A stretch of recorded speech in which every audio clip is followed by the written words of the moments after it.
Portugal has one of the most talented squads at the 2026 World Cup. Cristiano Ronaldo is 41 years old, playing in his sixth and final tournament. Bruno Fernandes, Vitinha, Rafael Leao, Bernardo Silva, Joao Neves, all in their prime. The Nations League title already in the bag this year. So let me ask you something. Why does it still feel like Portugal might bottle it again? Stay with me, because by the end of this video, you will know exactly whether Portugal can go all the way or whether history is about to repeat itself in the most painful way possible. If you are new here, subscribe and hit the bell, because we cover football the honest way, no hype, just facts. Drop a comment right now saying believer or doubter, and let's see where the community stands before we even get into it. The squad on paper. Let's start with the good news, because there is a lot of it. Portugal's squad for 2026 is genuinely deep. Roberto Martinez named a 27-man group, and the quality from front to back is undeniable. In goal, Diogo Costa from Porto is one of the best shot stoppers in Europe.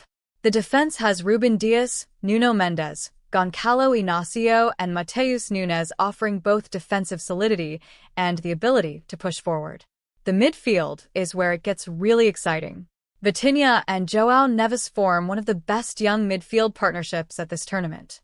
Bruno Fernandes plays higher up the pitch, pulling strings and creating danger. Bernardo Silva brings experience and control. This is not a midfield built around one player. This is a midfield built to win tournaments. Up front, the options are incredible. Rafael Leao, Francisco Conceição, Pedro Neto, Goncalo Ramos and Joao Felix all give Martinez attacking variety. And then there is Ronaldo leading the line, still hungry, still dangerous, and reportedly with the full support of every teammate in that dressing room. The Ronaldo factor. You cannot talk about Portugal in 2026 without talking about Cristiano Ronaldo. This is his sixth World Cup, and almost certainly his last. At 41, the World Cup trophy is the one thing missing from a career that has produced everything else. The Ballon d'Or, the Champions League, the Euros, the Nations League. Everything except this. The question that divides opinion is whether Ronaldo is now a help or a hindrance. His teammates seem united.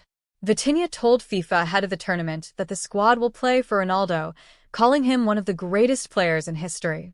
The hunger in that dressing room to win this for their captain is real, and that kind of motivation should not be underestimated.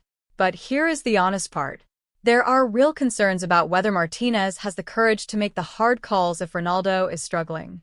He did not back down at Euro 2024, and it cost them.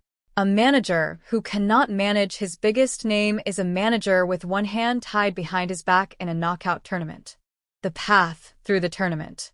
Portugal landed in Group K alongside Colombia, DR Congo, and Uzbekistan. This is about as kind a group as a top nation can hope for. DR Congo and Uzbekistan are both making their first World Cup appearances. Colombia are decent, but Portugal should be too good for them. Expect Portugal to cruise through the group stage without much drama. The real test begins in the knockout rounds. The bracket from the round of 16 onwards is where Portugal's tournament will be decided. This is where their history becomes relevant. Quarterfinal exits at the 2022 World Cup and Euro 2024. Big squads, small results in the moments that matter most. The honest verdict. Here is where we have to be real with you. Portugal have the squad to win this World Cup. On paper, they absolutely do. But paper does not win football matches, and Portugal's track record in knockout football is the thing that should worry every Portuguese fan watching right now. The Nations League win over Spain in 2025 was a massive statement. A penalty shootout victory over one of the best teams in the world shows mental strength and big game experience. That result matters. But the World Cup is a different beast entirely. The odds currently put Portugal at around 10% to win the tournament, making them fourth favorites behind the usual giants. That feels about right. They are genuine contenders, not frontrunners. They can win this.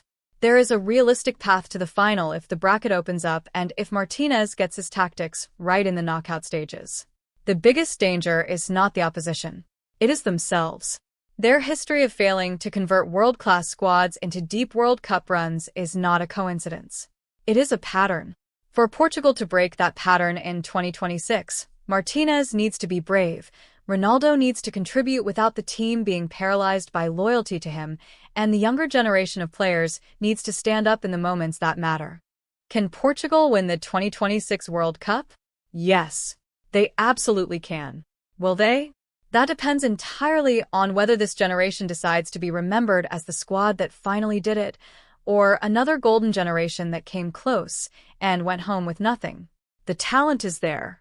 The hunger is there. The Nations League title is there. But football is not won in training sessions and press conferences. It is won in the moments that define legacies. Portugal have a chance to create the greatest moment in their footballing history this summer.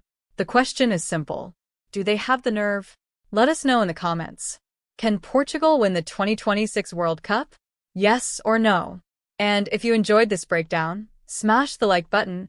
It helps the channel more than you know, and we will see you in the next one.